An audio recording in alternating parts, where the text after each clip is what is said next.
Hi, in this tutorial I am going to show you how to create a Wakelet account. To do that, first go to www.wakelet.com. You can see this window.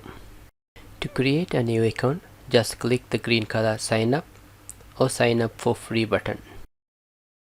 Once clicked, you will be moved into this page.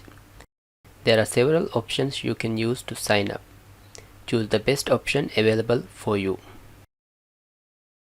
I will continue with Google. Select your account, and that brings you to this window where you need to verify your age. Just fill the boxes and tick the checkbox. Then click Create Your Account button. Now your account has been created. In the next video, I will show you how to customize your account. I hope you have enjoyed this video.